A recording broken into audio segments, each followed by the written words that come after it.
What you're looking at is the deadliest traffic jam in human history. Hundreds of climbers stuck in a single-file line at 29,000 feet, where every minute of delay brings you closer to death. This is Anjali Kulkarni. She was somewhere in this line. She stood in this queue for 18 hours, and she literally stood there until she died. How did this happen?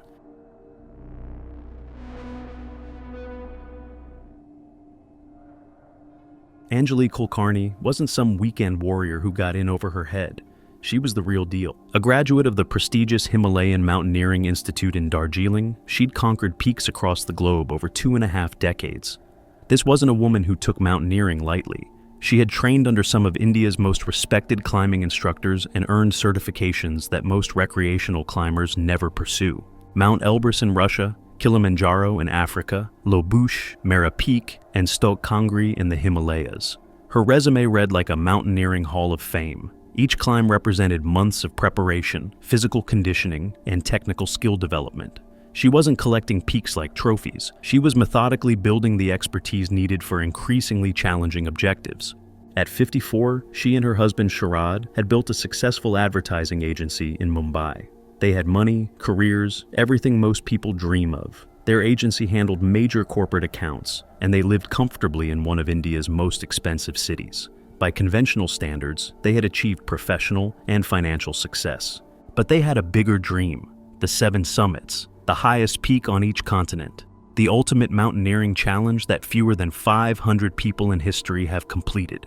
This isn't just about climbing 7 mountains, it's about mastering different climbing styles, from the technical ice climbing of Denali to the high-altitude endurance required for Everest. So, they did something most people would call insane. At the peak of their careers, they retired. They walked away from their business to chase mountains full-time. They sold their agency, restructured their finances, and committed everything to pursuing their mountaineering goals. Anjali wasn't taking any chances with Everest. She completed extensive high-altitude training in Leh, the gateway to the Indian Himalayas. This training involved weeks of acclimatization climbs, technical skill refinement, and physical conditioning specifically designed for extreme altitude. Her preparation extended beyond just physical training. She researched weather patterns, studied the logistics of high-altitude climbing, and learned from other climbers who had attempted Everest.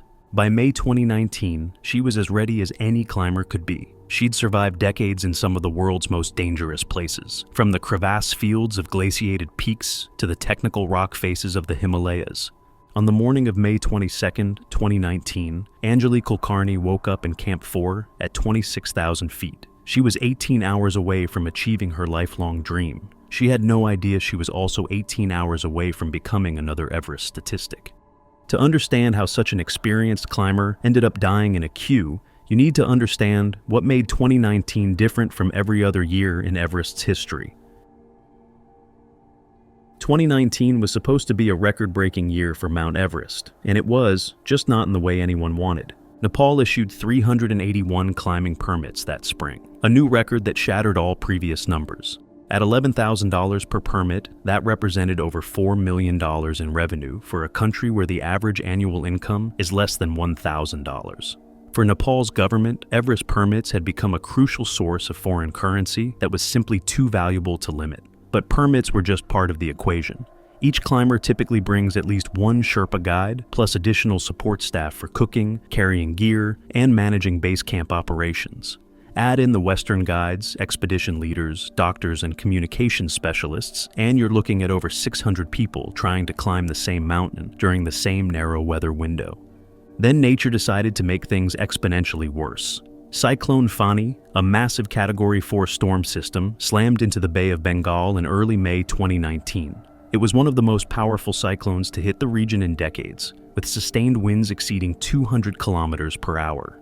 It fundamentally altered the entire climbing season's weather patterns. What should have been a 2-week window for ascent attempts, typically running from mid-May through early June, got compressed down to just 3 viable days: May 22nd, 23rd, and 24th. This compression created a mathematical nightmare. In a normal season, climbers can spread their attempts across multiple weather windows, reducing crowding and allowing for more flexible scheduling. But in 2019, virtually every expedition on the mountain was forced to attempt the peak during the same 72-hour period. Now, here's where the math becomes terrifying. Everest's route has several unavoidable bottlenecks, narrow sections where only one person can climb at a time. The Hillary Step, though partially collapsed in the 2015 earthquake, still requires single-file passage. The balcony, a narrow ledge at 27,600 feet, can accommodate only a few climbers at once. The final ridge is barely wide enough for one person. These aren't design flaws, they're geological realities. The mountain structure creates natural choke points that cannot be widened or bypassed. So, you have 600+ people trying to squeeze through single-file sections in just 3 days. It's like trying to empty a football stadium through a single turnstile. But it gets worse. Above 26,000 feet, climbers move slowly, really slowly. Each step requires multiple breaths. Each breath provides only a fraction of the available air at sea level. A section that might take 30 minutes in good conditions now takes 2 hours because of the crowds and the physiological limitations of human performance at extreme altitude. This perfect storm of factors created the longest, deadliest backup in mountaineering history. Somewhere in this line of colorful jackets and breathing apparatus was Anjali Kulkarni. At 4 a.m. on May 22nd, she had no idea she was about to join the deadliest queue on Earth. 4 a.m., Camp 4. Anjali and Sharad wake up at 26,000 feet for the most important climb of their lives. Clear skies, minimal wind, temperatures around -15 degrees Fahrenheit, everything a climber dreams of for summit day. The jet stream winds that typically make the summit pyramid uninhabitable have temporarily shifted north, creating a rare pocket of calm air. Their oxygen tanks are full, designed to last 12 to 15 hours at a flow rate of 2 liters per minute. This should provide plenty of margin for a normal summit attempt, which typically takes 10 to 12 hours round trip from Camp 4. Each tank contains compressed oxygen that will mean the difference between clear thinking and hypoxic confusion in the death zone. By 5 a.m., they're moving up the mountain. Anjali feels strong. 25 years of experience have prepared her for this moment. For the first few hours, everything goes according to plan. They're making good time, breathing well, moving steadily toward the balcony at 27,600 feet.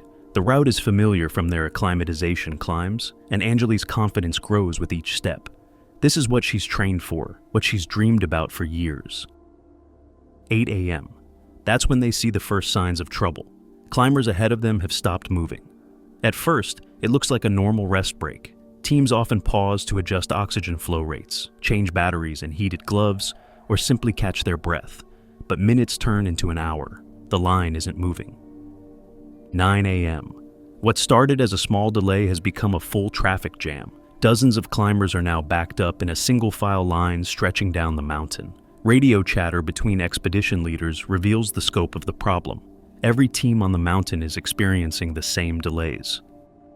10 a.m. Still not moving. Anjali and Sharad are now part of a queue that stretches for hundreds of meters up the mountain. This is unprecedented in modern Everest climbing. Even during busy seasons, traffic jams typically last minutes, not hours. This is where the death zone math becomes terrifying. Every hour above 26,000 feet, your body is literally dying. Cells are starving for oxygen despite the supplemental flow from tanks. Organs are shutting down as blood oxygen saturation drops to levels that would trigger emergency medical intervention at sea level. The human body simply isn't designed to function at this altitude. 12 p.m. 8 hours into what should have been a 12-hour climb, and they're still nowhere near the summit. Oxygen tanks that should last all day are running dangerously low. Some climbers are already switching to their reserve bottles, eating into safety margins that could prove critical during the descent. 1 p.m. Some climbers are turning back, the smart ones, the ones who understand that summit fever kills more climbers than avalanches or rockfall. These experienced mountaineers recognize that the delays have fundamentally changed the risk equation. What started as a manageable summit attempt has become a survival situation. But Anjali keeps going. She's invested everything in this moment: her career, her savings, her dreams. The psychological pressure to continue is enormous. After retiring from a successful business, spending months in training, and investing tens of thousands of dollars, the idea of turning back just hours from the summit feels impossible. 3 p.m. 11 hours into the climb, the summit is finally in sight, but the queue is still moving at a crawl. Climbers are now sharing oxygen, helping teammates who are struggling, making difficult decisions about whether to continue or retreat. 4 p.m., 12 hours. Anjali's oxygen tank should be empty by now, but she's rationing every breath. Her body is running on fumes and determination. 5 p.m. Finally, after 13 hours of climbing, Anjali Kulkarni reaches the summit of Mount Everest. She's done it.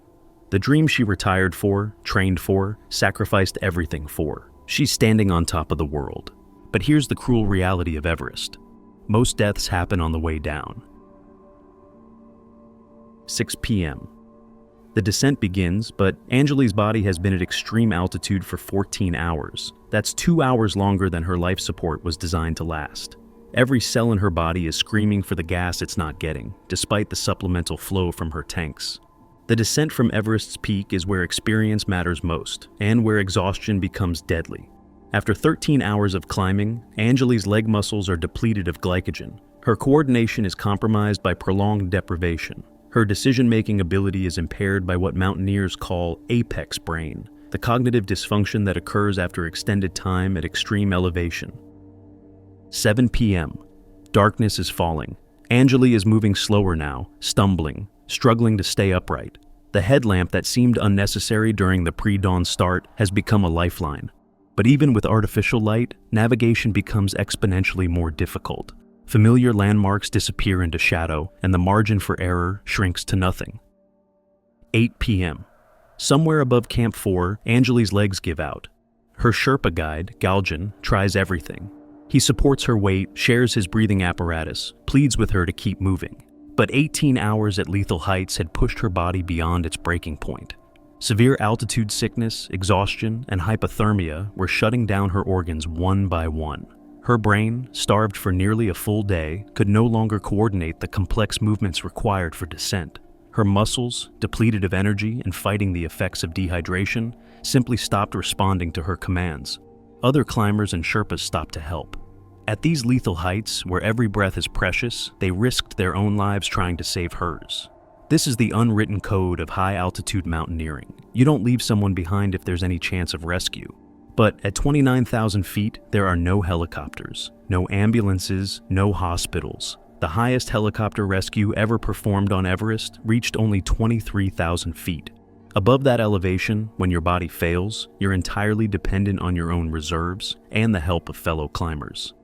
Anjali had achieved everything she'd dreamed of. She'd stood on the highest point on Earth. She'd conquered the world's tallest peak. But the mountain that gave her everything was about to take everything away. Despite desperate efforts by her guides and fellow climbers, Anjali Kulkarni died from altitude-related complications somewhere above Camp 4. She became the fourth person to die on Everest that day. By the end of the 2019 season, 11 climbers would lose their lives. The woman who had survived decades of mountaineering, who had conquered peaks on multiple continents, who had trained for this moment, couldn't survive standing in line. This deadly, preventable bottleneck had claimed another experienced climber. Anjali's death wasn't bad luck. It was the inevitable result of a system that prioritizes profit over safety.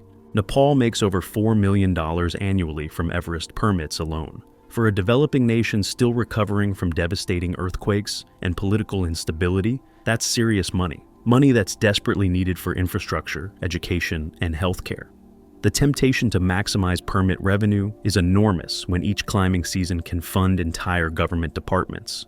So when demand for permits skyrocketed in the 2010s, Nepal didn't say, "This is dangerous." They said, "How many more can we sell?" The Department of Tourism, which issues climbing permits, operates under intense pressure to generate foreign currency. Safety considerations often take a back seat to economic necessity.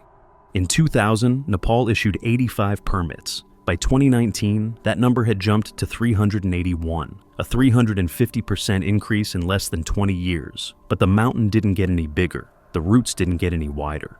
The lethal heights didn't become any less deadly.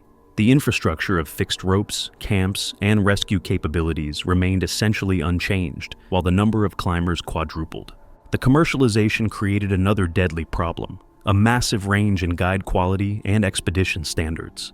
Some companies are world-class, with experienced guides, strict safety protocols, and comprehensive training requirements. These operators charge $65,000 or more per client and maintain rigorous standards for client experience and fitness.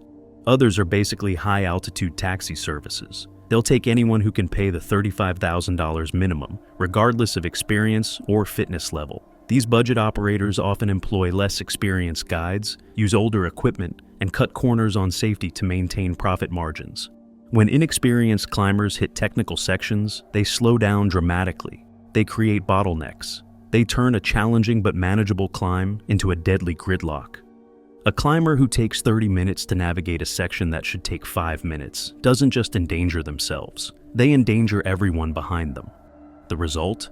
Experienced climbers like Anjali get trapped behind slower climbers, forced to spend fatal extra hours at extreme altitude. This photo isn't just a backup. It's a visual representation of what happens when you treat the world's deadliest mountain like a theme park.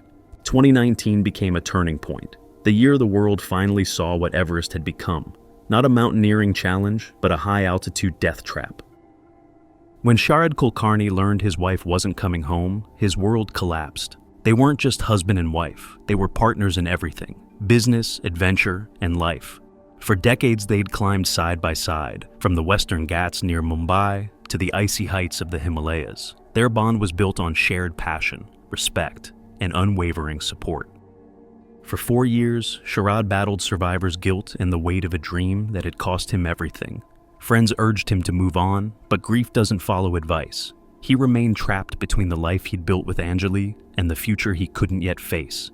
They had been so close to completing the 7 summits together. Everest was meant to be their triumph, not their tragedy. The remaining peaks, Denali, Aconcagua, and Vinson, became symbols of unfinished dreams. Their carefully planned spreadsheets turned into painful reminders of what would never be. Then, in 2023, Anjali made a decision that stunned everyone. At 60 years old, he returned to Everest. Not to conquer it, but to honor her. This climb wasn't about achievement, it was about love and closure. He carried her photograph the entire way. Step by step, Anjali was with him on the same route that had claimed her life 4 years earlier. On May 19, 2023, Anjali Kulkarni reached the summit of Mount Everest. At 60, he became the oldest Indian ever to stand on top of the world. But this wasn't about records. It was about finishing what they'd started together. He held up Anjali's photograph. She had finally returned to the top of the world. Anjali's tribute didn't end there. He vowed to plant 30,000 trees, one for every foot of Everest's height, a forest of life for a woman who died where there wasn't enough air to breathe. The symbolism was profound. Anjali lost her life from lack of oxygen, so Anjali gave life back to the planet, thousands of trees breathing for generations to come. He went on to complete their 7 summits dream, climbing the remaining peaks in her honor. 4 years after losing his partner, he fulfilled their shared mission.